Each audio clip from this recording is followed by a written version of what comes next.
Greetings,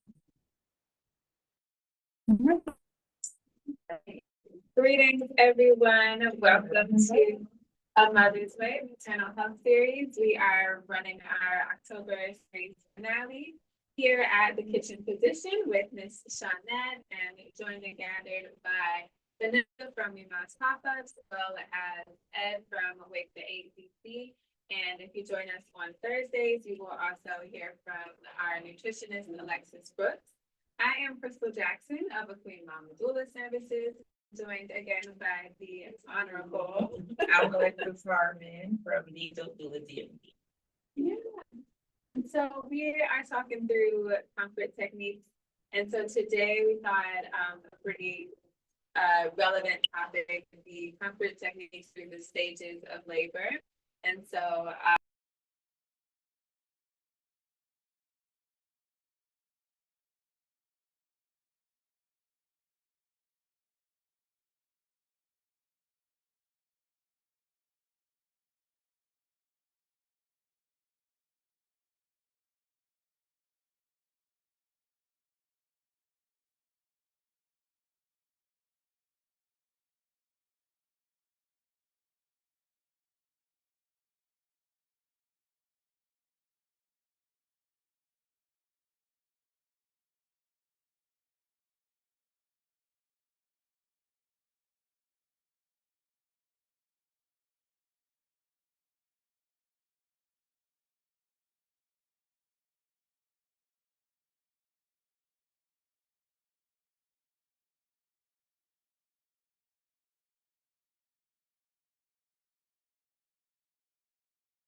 Because it's in that phase was contracted anyway, so they're easier to deal with. So for that phase of labor, I usually tell folks to do life and to try to distract yourself, right? To not, I liken it to watching a pot and waiting for it to boil, right? And how that becomes more nerve-wracking, like the sitting and waiting and watching than anything. And if you found something else to do, then you would turn around and look and the pot would be boiling, right? Versus you staring at it. Labor is the same way, I find a lot of the time. Like you don't have anything to add to that or a different opinion on it, but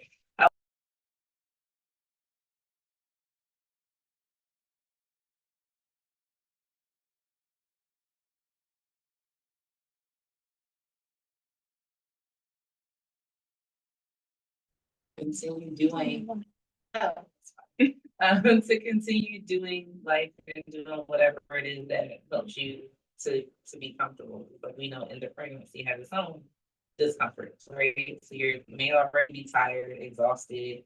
You may be experiencing prodromal labor, which I guess we could have started with, right? Which is like even before you're in technical early labor where contractions are very stop and go, right? So at any rate, you kind of ease into labor is my point. And in that easing, there's not a lot that you really have to do. It's just taking care of yourself. So eat, drink, take a bath or shower.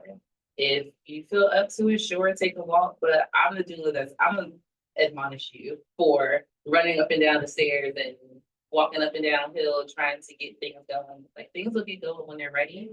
So conserve your energy in the early phase, because what happens when active labor hits and you've been running around all day? You're tired. Wow. Yeah. So eat, drink, rest, shower. I literally wrote that on a piece of paper for my client and like taped it to the wall. It was just a list, all caps, like eat, drink, shower, go to the bathroom, sleep, repeat. That's it. Mm-hmm. And then you keep doing that. And once your contractions are closer and you feel the need to do something, that's when it's time to do something. But if you feel fine. Yeah, I also like to remind families that birth is a marathon, Mhm. right? So these first 4 hours or miles, or I don't even know how you want to break it up, but like it's really not, as Alexa was saying, it's not too much to do. Like you can definitely notice what's happening, but as far as taking action to find comfort, that's not going to be your priority. Did you have something? Yeah, I do. So you talked about changing focuses while in labor, right? How easy is that to do when you're in so much pain? Well, it takes practice beforehand. And I'm glad you asked that, because the thing that I was gonna tap onto the end of what I said about early labor, is that it's also a really good time to like set your mindset for birth, or to like kind of recalibrate and get your mind right for the road ahead. So ideally, you've been doing that in pregnancy, right? Like you have taken a birth class, you maybe consume some type of like information around the birth process and preparing yourself, comfort measures, right? Things that other people can do for you, but also things that you can do for yourself. That includes the mental work, right? Whether that's visualizations or meditations or mindfulness exercises or affirmations or whatever it is, right? Like all those techniques, those are the types of things that we teach. That's like when we're spending time with our clients prenatally, that's the bulk of what we're doing with them, so that when they get to the birth space, they're not trying to do something they've never done before or don't have any familiarity with. And we know that, yeah, while it is, a little bit of a challenge to do that when you are distracted by pain and discomfort, if you have practice, that helps, because it was not your first time. And if you have an understanding of what is happening in this process and why it is that you're uncomfortable, you're usually able to navigate that discomfort a little bit better. So in birth and childbirth education, you might hear them talk about like the fear, tension, and pain cycle, right? When we're afraid, we release adrenaline that causes us to tense up, and that increases our sensation or perception. So if you even think about like when folks get into like a car accident, right? When you tense up at impact, you feel that more in your body, right? So when we tense up in labor, that can also increase the pain that we feel in the way that we experience the discomfort. And then it also can impede labor progress, which then means that you are in that space of pain or hopefully not suffering, but for some people it is suffering, right? For a longer period of time because labor is slowed down because of the pain. So it really is like mindset is so important, because you have to understand, like, first of all, that this is a natural process, right? You're not dying, so you don't have to panic. A lot of, no, I'm serious. A lot of women panic in labor, like they feel like it's a feeling that they've never felt before, right? Like it's a very unique set of sensations that you really don't feel any other time. And most of the time when we feel pain, it's because something's wrong, right? Pain is usually a symbol that something is wrong. So it's normal and natural to react that way. But labor, childbirth is one of those rare occasions that pain is not an indicator that something's wrong. Pain is actually a sign of progress. But if you don't understand that, panic, right? You feel this pain. So it's like, no, this is like, why you're in pain. You know what's happening, right? Like your uterus is contracting, that's opening up your cervix. That's how your baby's gonna get out, right? But if you don't know that, it just feels like something really painful is happening to you and you have no idea what's going on. So there's a lot of fear there. Yeah. No, not just doing it online. I just wanted to let y'all know that. Hey, y'all. Hey. So what are some ways that you can help prepare the dad while in labor to coach? Because sometimes they don't endure. It's like, they'll take all that, what are some easy ways or techniques to help dad to prepare to help coach while, partners in labor? So I think definitely keeping dad included in the conversations early is gonna help prep everyone, just to know, like, so that he understands that we're in stages of labor, so he can help calm down mom too, right? I tell families all the time, like, I'm, like, you have welcomed me into your space, but I don't know either of y'all. Right, where you know right, each other, right. right? So you wanna lean into that connection to support, comfort finding and seeking throughout labor and delivery. So again, just making sure that everyone is aware of like what the process is so that we can help manage that through the pace that it needs to be. So everyone's not super excited or like, right, like, oh, I'm feeling a contraction. Do we need to go now? Let me grab the bag. Like, no, it's like, how did that one feel? You know, Right. were you still able to breathe back and keep talking through that, right? Like really checking in on what that sensation actually is and then deciding how we're gonna respond to it. Gotcha. Yeah, I'd say all partners need to participate in everything. So sometimes that's tricky with like meeting times and dates with my clients, because if you are a partner, I want your partner at the meeting every time I see you. Like if you and I need to have a private conversation, we need space for that. And like on the side, like when we're having our official meetings, if you have a partner that's intending to be in the birth space, I want him at every prenatal because he needs to get the same information that you get. Yeah. He needs to understand where I'm coming from. And also, like hiring a doula is for the partner as well. Like part of my job is to educate him, but also to support him, right? To see like what does support look like for you? Like, are you a person that you know you're gonna need a break from this? Are you a person that I'm gonna have to tell you to take a break from this? Are you a person who gets very like anxious easily and you're gonna need somebody to help you stay calm because you being anxious might upset her? Like, I need to get to know you as her partner just as much as I need to get to know her. And like you said, like you're cool, like I don't really know that. I usually say like, you know, he's here for a long time. I'm here for a good time, he's here for a long time, right? So we need to work together. Like you know her, I know Bert. We're gonna have to collaborate to make this thing happen because there are some things that I'm just not gonna understand because I'm not as familiar with her. And obviously there are gonna be things that you don't understand because you don't know nothing about her. So we work together and we figure it out. But yeah, all partners need, you know, I at least require them to be at the prenatal visits, and I require my clients to take childbirth education. Because hiring a doula is not the same as taking a childbirth education class. Gotcha. And you know, Can you explain some of the differences? for sure. So a doula is more tailored to the individual, right? So the doula is hired by the couple or the individual pregnant person to provide personalized support for them. Meaning I'm investigating and figuring out what does support look like for you? What does a positive birth experience look like for you? What resources do you need to navigate pregnancy and birth healthy, right? Like what things, you know, are there any gaps or things that I can support you with? But it's very focused around you, very you centered. Whereas childbirth education is birth 101, right? Childbirth ed is your class where you are going to learn the ins and outs of the birth process from an evidence-based objective. So it's not about you and your situation necessarily, right? It's about this is what birth looks like. This is what is, you know, normal in a hospital. This is what's normal at the birth center. These are the medications that might be offered. This is how they might impact your birth.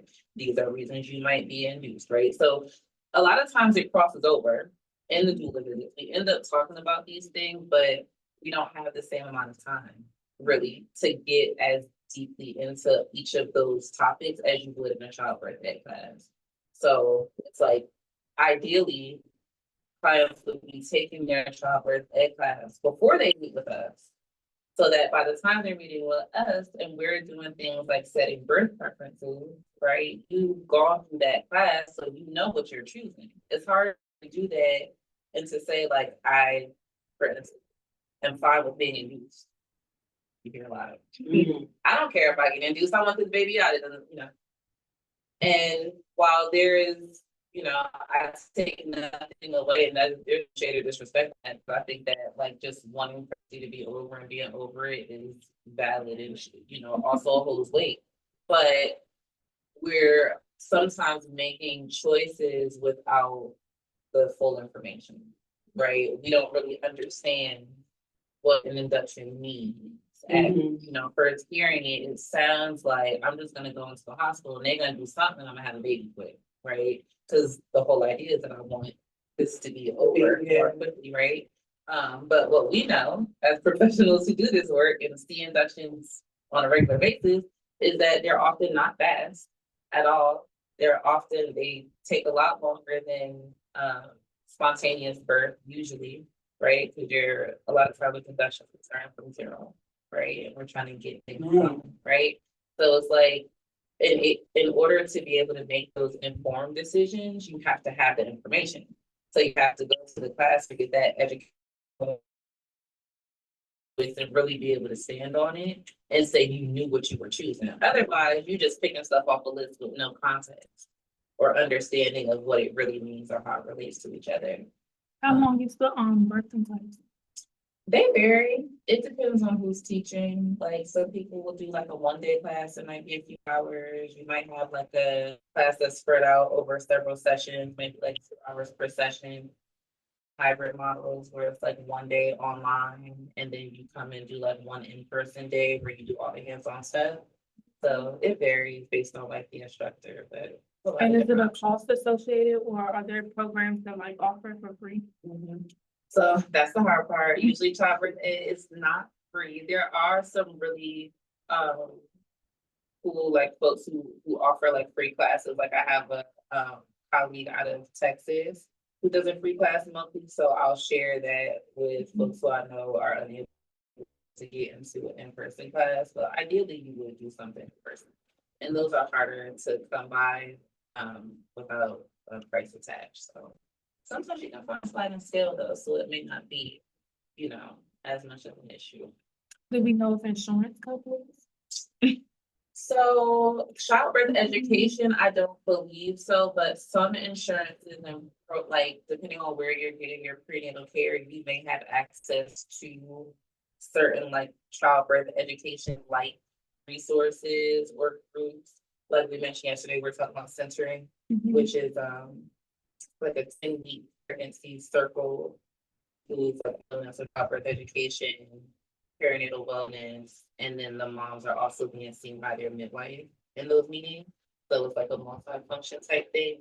It's not necessarily the same as like a childbirth ed class, but you get some of that there. So it depends. Like sometimes through your doctor, they might have offerings. Sometimes they'll have like I've been seeing lately, they have pre-recorded classes at the new University of Maryland in Largo. I think they have like a on-demand class, but it's only accessible for people that are going through them for their care. So yeah, you kind of have to look around. And I feel like I got so far off track because yeah, took a long roundabout answer to that question. Do you want to check in with? Yeah, let's check in. No, do you have any questions?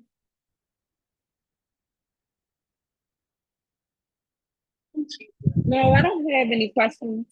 I'm just listening right now. Okay, let us know if you do. All right, thank And you. in case we get disconnected, I put the link to the survey in the chat.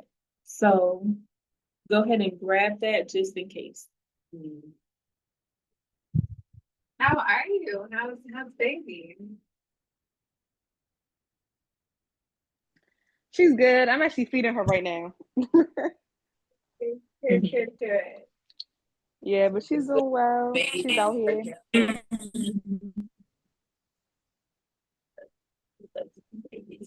Well, we're glad you took some time to join in with us today. Yes, thank you for joining Of us. course. I'll be back tomorrow too. So I'll see y'all then.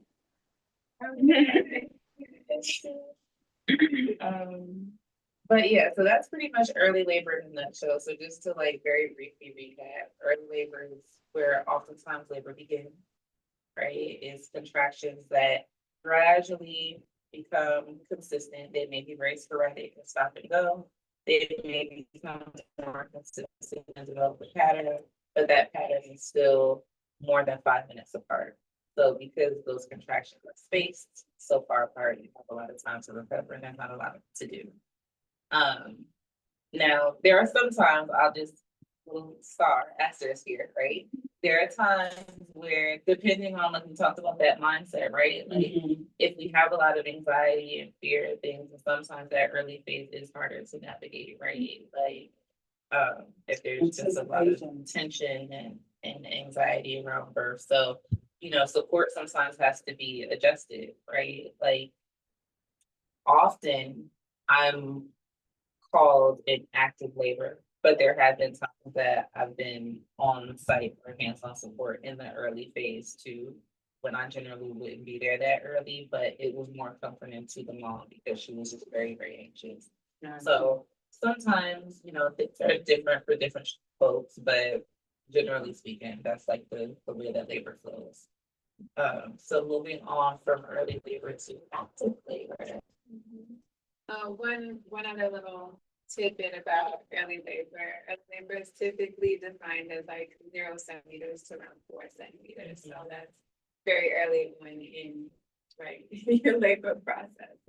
And so active labor is when things get a little more intense, a little more exciting.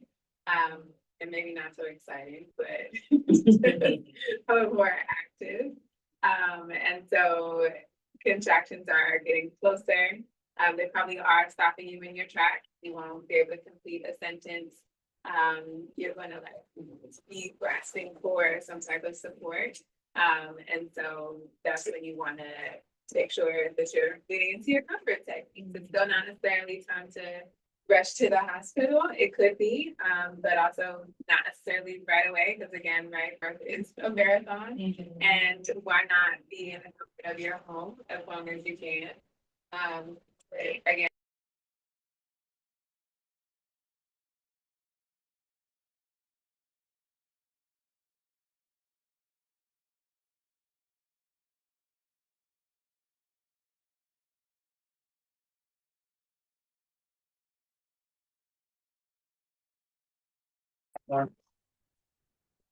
Yeah, you need to have more support. Thank you. You know, it's also the time that you will be transitioning to your birthing facility. Sorry, I'm a filter. But it is the time that you'll be transitioning to your birth facility. It's usually the time that your support people arrive. It's, you know, like Krista said, the time when you are leaning on your comfort measures. So things change in active labor, right? And that usually is the sign, it's like, oh, something is different now, right? Like it was cute before, and I was talking to you before, and I was like still walking around and like, oh, yeah, I'm feeling something. But now active labor is like, hold on, Transition. like, please don't talk to me until this contraction is over. Don't talk to me. And honestly, I don't know about you, but that's one of the ways that I assess where my clients are, right? So when a client tells me that they're in labor, first of all, I tell all my clients, please don't ever text me that you're in labor. Ever. If you're in labor, please call your doula if you think that you're in labor, especially if it's overnight, right? Because if the text overnight, it's just like ping once, and you're not gonna hear that. Whereas the phone is gonna ring, right? But when my clients tell me that they're in labor, I try to stay on the phone with them for at least like 10 minutes. Because I want to see one, are you having a contraction in 10 minutes? Are they like that far apart? And if you do, how do you navigate that contraction? Like, are you breathing through it? Do you even say anything about it? Because there have been times that I've gotten to the end of that 10 minutes and been like, have you had any contractions since you've been on the phone? And like, oh yeah, I had one a few minutes ago. And they like never even said anything, right? Never missed a beat. And it's like, oh, okay, so you're still talking through contractions with like no disturbance versus other folks, I'll be on the phone with them and like 2 minutes in, they're like, hold on, another contraction coming. And you can't hear them moaning in the background. You can't hear the breathing. So that's, you know, one of the ways to figure out like, where are you really with things? You know, in this 10 minutes, if you have 2 contractions in this 10 minutes, being on the phone, or has it been 10 minutes and you haven't had any contractions at all? Right. But to Crystal's point, it's not always time to go to the hospital immediately. So most providers will give some type of guidance around when they want you to come in. usually it's around 4 or 5 minutes apart, your contraction. But it's important, so we call it the 4-1-1 rule or 5-1-1 rule. Okay. And it's your contractions are 4 minutes or 5 minutes apart. That those contractions are lasting for at least 1 minute, and that you remain in that pattern for at least 1 hour. That's more of a sign that your contractions are not gonna space back out and that you are truly in active labor at that point. More like labor is imminent, right? And you're not gonna be sitting around for a long period of time waiting to see if it's gonna slow down or come back. Like, you're pretty much gonna be guaranteed to be in a decent pattern at that point. So that's usually when they want you to come into the hospital. So if your contractions are spaced farther than that, what I tell my clients is if you go to the hospital earlier, you can expect one of 2 things to happen. Okay, you can expect to either be sent home, which can be really disappointing because a lot of providers will not admit you if you're not in active labor, right? So if you come in and your contractions are 15 minutes apart, yeah, you're contracted, but we're not keeping you. So you just wasted a trip to the hospital, right? Because they want those beds available for people who actually are like gonna be laboring and delivering babies. So they may send you home, or depending on other factors, how far along you are, if they have free beds, depending on what provider you're seeing, they may also offer to start an induction. Right? Because you're already here. You're here and you obviously want to have a baby because you're here. And we have all the technology to help you do that. So let's just get this process started, right? So for most, people who are desiring a medicated birth, if you are desiring to avoid unnecessary interventions or interventions at all, right, then you probably are better suited waiting until your contractions are like you're in a definite labor pattern, right? Where they're not gonna be trying to do anything to speed it up because you're already at that point, right? They don't need to give you Pitocin to, make contractions come, but you already started that part at home.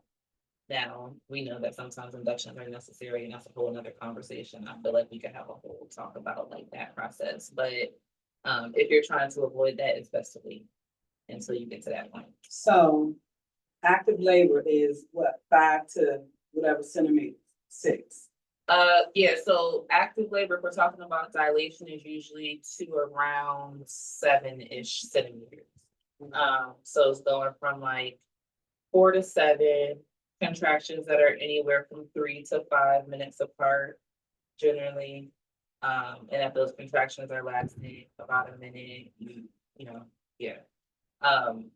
But yes, so to answer your question, yes, that would be active labor. So it's the amount of dilation, but it's more so about the contraction pattern. Because there are times that dilation doesn't necessarily follow, right? It's not a direct correlation with how much you're contracting and how far dilated you are. Got you.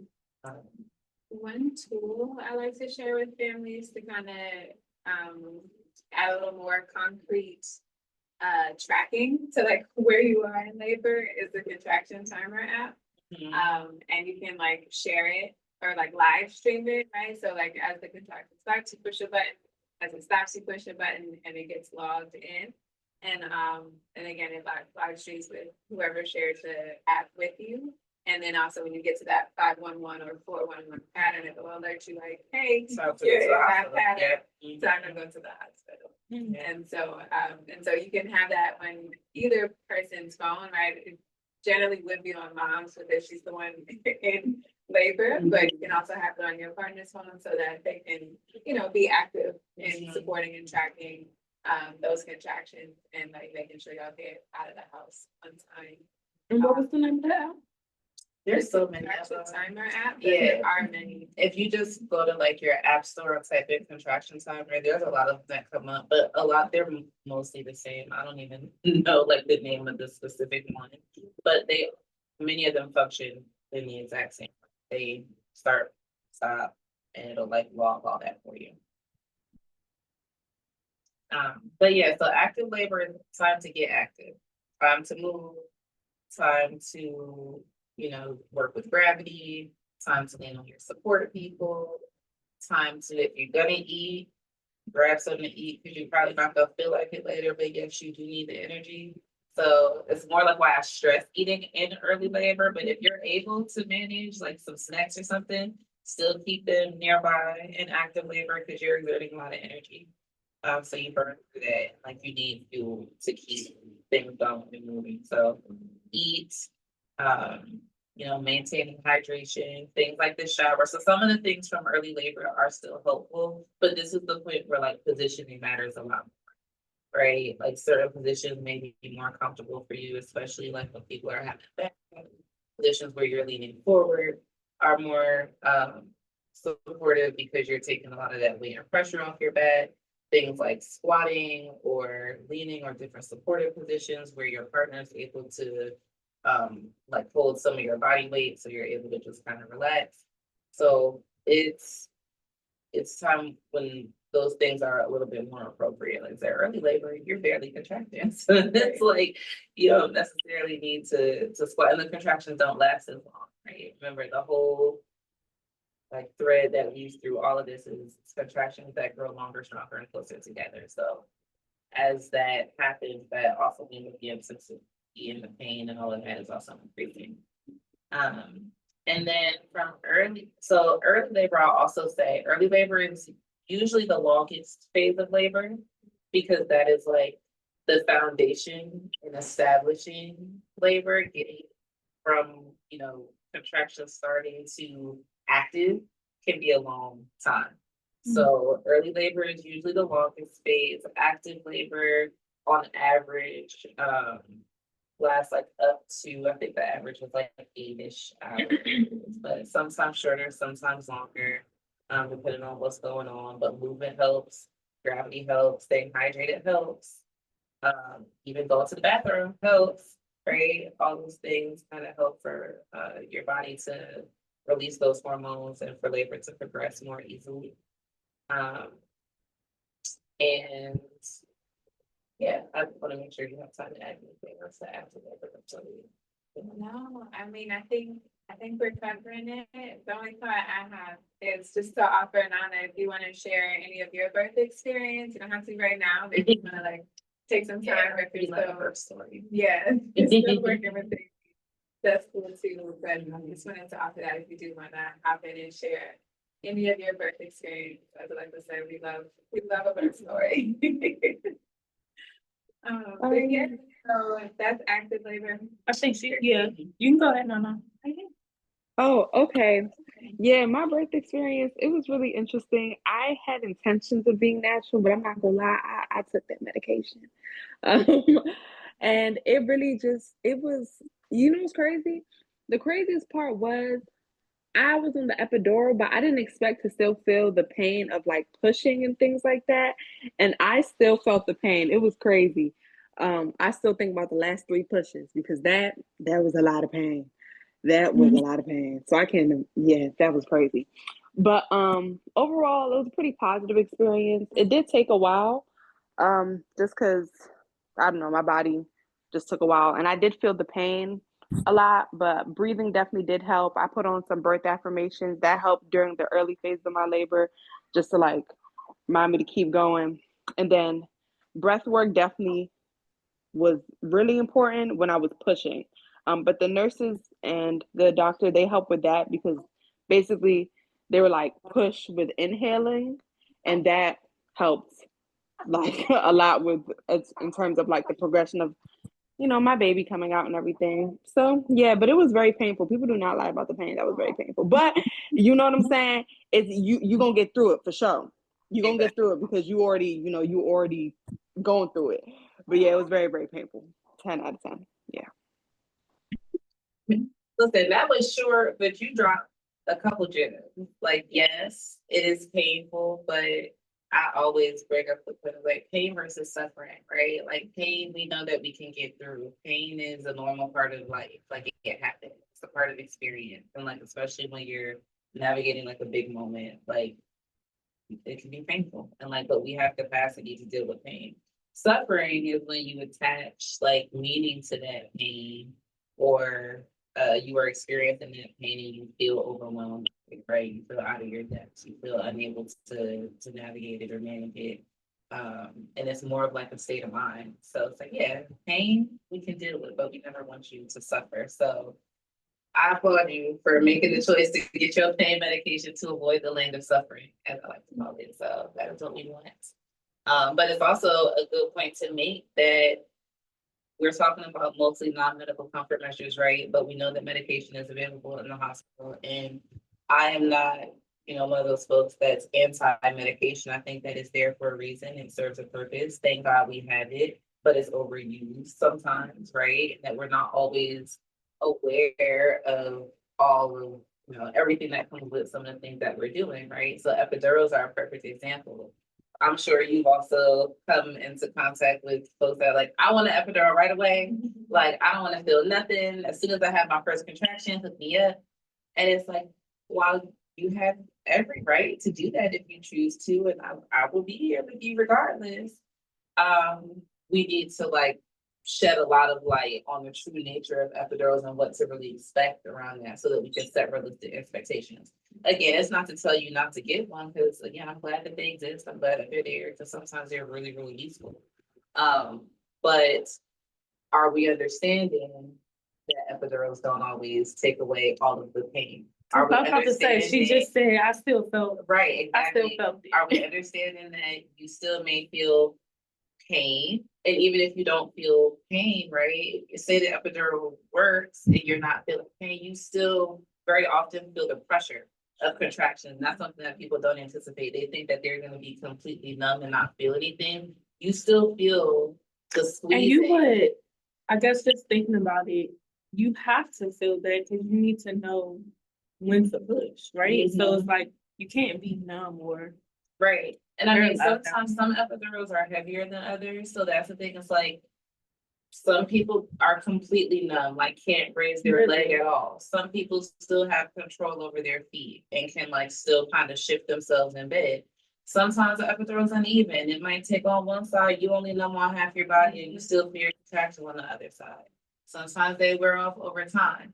So, and not even to always point it as what if it doesn't work type thing, but there's also, what do we do while we're waiting? What do we do while we're at home? What do we do while we're on our way to the hospital? What do we do while we're waiting for anesthesia because they're in surgery? And there's nobody available to do your epidural for 2 hours, right? So we still have to have, absolutely, yeah. So, and I mean, even once you request an epidural, depending on what's going on, you still may have time because you gotta get an IV first. You gotta get a bag of fluids before you can get your epidural. Then you gotta wait for anesthesia to get there. You gotta wait for them to prep, sterilize, talk you through, do consent, get set up, and then actually place it, right? Right? And then to actually place it. So it's not like okay, I want this thing, as soon as I say it, I'm getting rescued, which is why that mindset is so important, because why are we looking for something to save us, right? We don't need a savior because we're not in danger. But sometimes if we look at certain medications or interventions that way, it sets up an unrealistic expectation. Whatever they gave Nana, it was good because I was on the phone with her and I didn't even know she was in labor. Nana, you got your hand raised? Yeah. Oh yeah, I was just gonna add to that with my experience. So when I was offered the epidural, I try to be, I ain't gonna lie, any woman that doesn't fully natural, you are a strong, strong woman. Because I tried to stay natural for a very long time until the nurse was like, she kind of said basically what you said, where when you request the epidural, you don't get it right away. It may be like an hour before you get it. So she was like, listen, if you want to get it, you might want to get it soon, or else you can wait till your pain's at a 10, but at that point, if your pain's at a 10, you might as well thug it out. You feel me? But my pain was at an 8, but I was like, yeah, I couldn't do anymore. And I was able to, I think I was in active labor or something. I was able to take a nap off the epidural, but it just was when it was time to push, which was when I was 10 centimeters. I woke up from my nap and they're like, oh, you're 9 centimeters. We're about to be able to push. Then I went to 10, and then she said something about +1. And then once it was pushing time, that's when I felt the pain and the pressure. So you're right, because I definitely needed to feel the contractions. But I do remember like the nurses saying something where I know I was able to feel the contractions, but I do believe there are cases where I guess just depending on your body, it's a little bit harder for whoever is given the epidural for them to feel the contractions, which I can assume will cause like issues with delivery because I had to feel the contractions to know when to push, which was also another thing about birthing I didn't know. I thought you just push when it's time, but I had to push when there was contractions. So it was like, oh, wow. But yeah, I just want to share that. Thank you. Thank you for sharing that, and that's a good setup, but we're gonna get to second stage on pushing in a minute, so moving on to transition, right? If we're talking about stages and phases of labor, transition is that shortest part of labor usually, where you're going from like 8 to 10 centimeters. So again, if we're following that pattern of longer, stronger, closer together over time, this is the point where contractions are very long, very strong, very close together, right? So that phase usually is the most intense for most people. That's the way that they describe it. And that comfort measures, some of the comfort measures that worked during early labor may still work during that phase, but it may also just be a time where it's just about like making it through the next contraction, right? Like at that point, we're like one contraction at a time, which is a good mindset to have throughout the labor process anyway. But in transition, it's like, okay, we're gonna do what we can to brace for this next contraction, but we know that they're coming back to back, right? Like again, mindset, we know what to expect, we know that this is happening, we know that it's coming, it means we're getting closer. So this is not the time to get afraid or try to retreat, which sometimes happens, right? This is the part of labor where you hear people saying, like, I can't do this anymore, I don't wanna do, I can't, like, I wanna go home or whatever, right? Because it feels like overwhelm. It's like, okay, this has been gradually happening, but now it's like boom, boom, boom, boom, back to back. I don't have that time in between anymore to recover. So it's really like support people are on deck in transition, right? It's like we try to keep you comfortable any way you can. You need to come up out your clothes, I'm here. I'm helping to strip you down. Like you need a fan, I'm right here. You need water, I'm not even waiting for you to ask me if you need water. Like I'm holding up the water bottle. Like it's all hands on deck at that point. Because we know that you are probably experiencing a lot more pain and less able to, and really shouldn't be in a space of needing to, right, communicate what your needs are at that point. Ideally, you communicated beforehand. We know like kind of what the plans are, what our things in our toolbox are that we can do. And that it's not time to be asking you questions. Like it's not time to be like, oh, does this feel good? Like, you know, how does that feel? Like, what do you want me to do to help you? That's not what we ask. In transition, like at that point, it's like, don't even talk to her. Like she don't want to talk to you. She might cut you out if you talk to her. Like she, you know, so it's a lot more intuitive for the support people to just jump in and do whatever is needed to help get through that really intense time. And we find that sometimes when you come through transition and reach complete, right? So you hit that 10 centimeter mark. It doesn't always mean that you are ready to push right away. So there's another lesser known phase of labor called labor and death, which just means that you are at complete, you've reached 10 centimeters, but your baby may still need to descend into the birth canal, right? So when you get a vaginal exam, they'll tell you, they call it a few numbers. They call out however many centimeters you are. That's your dilation, right? But they'll also say how effaced you are, which is how thin the cervix is. So that'll go from 0 to 100%. 100% is what we want, paper thin. And then baby station, which is how high your little baby's head is in the pelvis.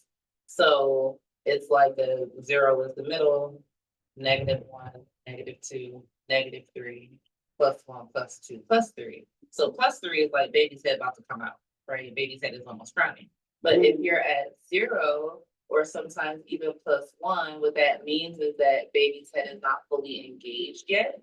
So pushing may take longer, or it may be more of a challenge because you have literally more distance to push this baby down, right? And baby's head may not be applying that pressure to the perineum to stimulate that like urge to push, that reflex to push, which is usually most providers nowadays is when it's kind of like the clue that they're looking for to determine when it's time to push. Mhm. So they may not even check, right? I'm sorry, y'all know. Nana. Nana's point. Uh-huh. Like. And she said, wow. 'Cause I think she- Yeah, like they will sometimes, like I said, depending on what's going on, they're not checking your cervix over and over, right? So it's really just looking at the contraction pattern, looking at mom, what's different? Oh, she's getting more uncomfortable. She's making pushy sound. She's saying that she needs to poop, which is literally a magic word. Like when we get excited, when we hear, because we're like, oh, okay, baby's about to come. Like we about to get to pushing time. Like that feeling becomes more consistent. It starts with like feeling like you need to poop with contractions, and then it goes away when the contraction goes away. And then it gets to a point where that feeling is consistent even when the contraction is gone. And that is usually time to push. That's what time to push. That means baby's head is fully engaged. Usually you're like +2 or +3 at that point. Baby's head is putting pressure in all the right spots, and your body is starting the involuntary action of pushing this baby out. Nana, did you want to say something? No, I was shocked because the doctor, she did say +1, but I never got like an explanation for what that was. So I just assumed that it was just, all right, +1, I'm 10 centimeters, let's do this thing. And you know what, as you were talking, I was like, it did take a while for my baby's head to come down. Like I was pushing for a minute. And that's why those last 3 pushes are so significant, because finally her head came and then it's like her body slid right out. And very painful, very painful. But it was like, I swear I spent like at least an hour, close to an hour, just pushing her head out. I was like, oh, and I was like so confused. And then this one nurse, she put a mirror in front of my vagina and in hopes of motivating me. But after like I done did so many pushes and I still see her head is not out there. It's like at that point, it was like, get that mirror out my face. Just I'ma just know when she come out, because this mirror is not motivating. But yeah, that information was very useful. Yeah. I'm sorry that they didn't explain that, because it's helpful to know, because sometimes when we start pushing really early, like I'm glad that you were able to like gradually push her down. I've actually attended births where unfortunately that was the reason to call a C-section, right? Like we progressed through labor, got to 10 centimeters, and that baby would not come down, right? And there are other factors, right? Mom had epidural. So to your earlier point, sometimes with an epidural, you can be too numb to feel anything, right? There are some instances in labor where like that epidural is heavy. She don't feel the contractions. She don't feel no pressure. She can't feel like, so, and when there's no pressure, right? And you don't feel that urge to poop, you don't feel anything at all. That's when like the doctor does have to come and check and tell you it's time to push. Time to push, yeah. Now, depending on your doctor though, right? They may not disclose that you're 0 or only +1, right? But they're telling you it's time to push, and you don't feel anything anyway because you got epidural, but it may lead to a longer pushing phase because you have more distance. So in my former client situation, she, against my advice, right? Sometimes your doula's advice conflicts with your doctor's advice, and it's always up to you whether you follow it. But her provider encouraged her to push as soon as she reached 10 centimeters, even though she had labored down. I think, I don't think that there's any right or wrong answers when it comes to like mom's decision making. I just think that it's about like it's a lot of factors going on. She was very exhausted. She had an epidural, which meant that she couldn't eat. Another thing with epidurals that people don't always talk about, they're like, I'm gonna get an epidural and just sit up and have a good time in labor and be sitting there. It's like, honey, they gonna put you on a liquid diet. Yeah. When you have an epidural. So that becomes a decision, part of the decision making process when you think about when to get an epidural. Do you really want to get it as soon as you get there and then be there for 2 days not able to eat? Right? Like that might make a difference. So in her case, she had been there for a while. She had an epidural, so she couldn't eat. She was very exhausted. And her epidural was very heavy, so she could not feel herself pushing. Yeah. So she pushed for like 4 hours. Oh my And baby God. didn't move really. So she asked for a cesarean at that point. So something like pushing early, right? Like that's suffering. So for her, like to end her suffering, right? I'm ready to get this baby out because this is suffering to me. And I think that was the right decision for her. Like I have nothing bad to say about that part. It's like, looking back, she shared some regret about pushing too early, but it's like, you wanted it to be over. Yeah. When you wanted it to be over, you wanted it to be over by any means, right? Because she was already at that point suffering from not eating. So, it's a lot of hard decisions at birth around like choices and, just like your interventions and things like that. I never think it's really a right or wrong. It's just like what is going to get you closer to what you want and what's going to help you avoid suffering. Here I am, 4 children later, and I'm just hearing about +1. I've never heard that term either. Yeah, they sometimes will say it to like the other staff, but they only tell you the dilation. And then I know we need to wrap up soon, so we kind of just talked about pushing, right? Like we labor down, we wait for you to feel that urge, and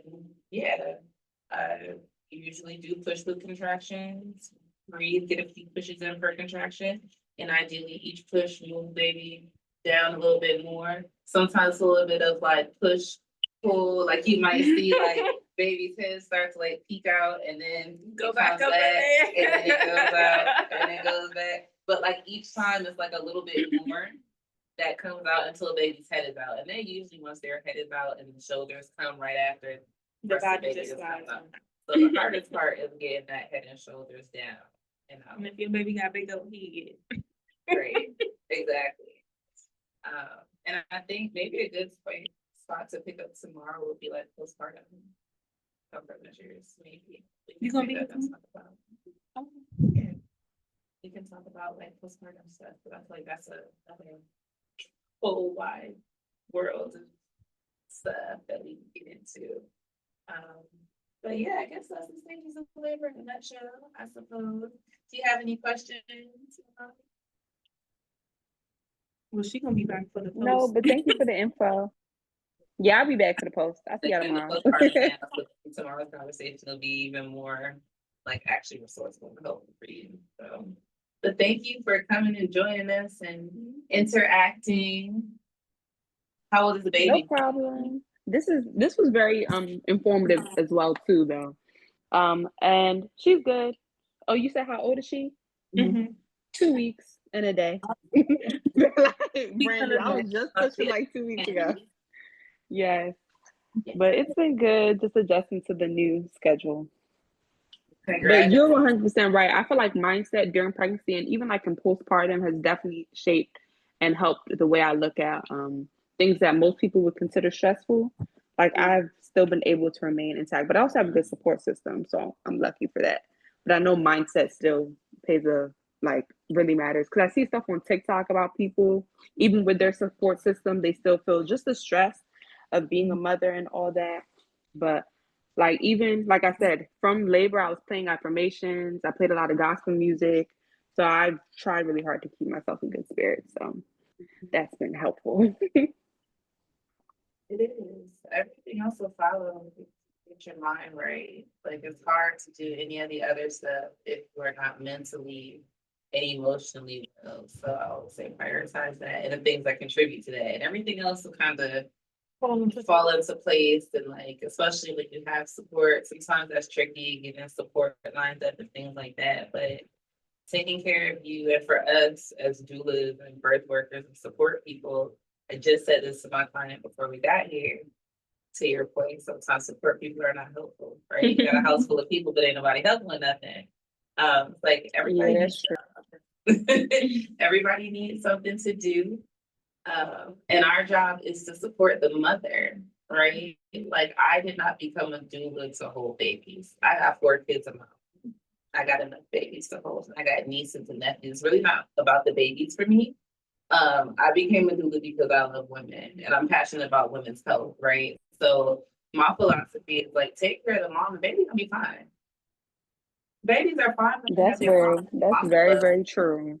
Like, take care of the mom. Don't worry about, taking the baby away from the mom.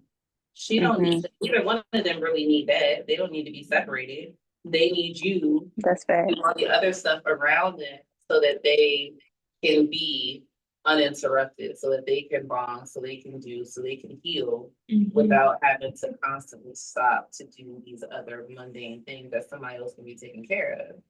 So. And it's like, do those things, just do them. Don't wait for me to tell you Mhm. what Yeah. to do. You know the dishes need to be washed. You know the clothes need to be folded. Like, you know this stuff. Don't wait for me to ask you because Right. just do Right. it. And Yeah. Now I have the same mindset too, but how sometimes it's just like I wish people would take more initiative rather than like only because I hate and maybe it's like some I know there's something I need to work on, but it's like if I'm continuously asking for help, but it's like basic things, it's like, do I really have to tell you or do you already know? Like, you know what I'm saying? But it's like, yeah.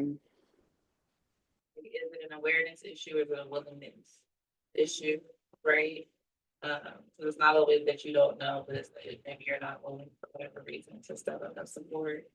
And like that's so true, like the initiative to do without being asked to do is really valuable and affirming for the mother, right? And as women, Black women especially, to not be in a space of having to direct all the time. Is I like to walk out the background? Yeah. But she don't believe me. Yeah, But yeah, I'm gonna wrap up there because I could just yap all night. Yeah. Type of stuff. Because I want to say, even like with me, I think they use it as an excuse, like, oh, well, we wouldn't have done it how you would like it. I don't give a damn. Just as long as it's done, like I really don't care. I could be anal about certain things, but don't use that against me. Right. And you know what? It's not even that they're using that against you. They're really using a lack of communication against you. Because people do that on either side. They'll say, well, I thought. You thought? Like, what do you mean what you thought? Like, why did you think that without talking to me and asking me? You have to care enough and be emotionally mature enough to be able to have those types of conversations, which becomes very hard for a lot of families, couples, whatever the situation is for both parties, right? To be able for the mom to find balance and like, yes, ideally people would be taking initiative and doing the right things. And that is like, yep, like I said, partially we want them to do that, but also in the same vein, we have to be able to communicate what it is that we need and what's actually supportive to us, because otherwise they don't know. So again, we have to be comfortable with doing that, but the person we're talking to also has to be receptive of it and not feel attacked or like it's a problem because I'm telling you what support looks like for me, and maybe that's not what I'm giving right now, right? So it's not that I'm saying that I don't like you, right? Or like that you're not helpful at all, but for me to feel fully supported, right? For me to feel adequately supported, for me to feel um like I'm more aligned with, you know, my idea of what this postpartum would be, right? Because some of it is just about preferences and that matters too. It's not just about survival. So like how would you like for this to go? And like I said, that other person, it really matters what kind of the state of their emotional maturity. Because some people are gonna hear that and be like, oh, so you saying I don't help with nothing. Right? Like, right? Like, oh, so I'm just not helpful at all. Like, oh, so I'm not doing enough, right? Like it might be something like that, or like you said, like, oh, I can't because I don't do anything right. Right? You do everything better, so I just leave it for you to do, or you know, whatever excuses, right? If you're dealing with a person who's not really willing to hear and accept responsibility and accountability for their role in all of this.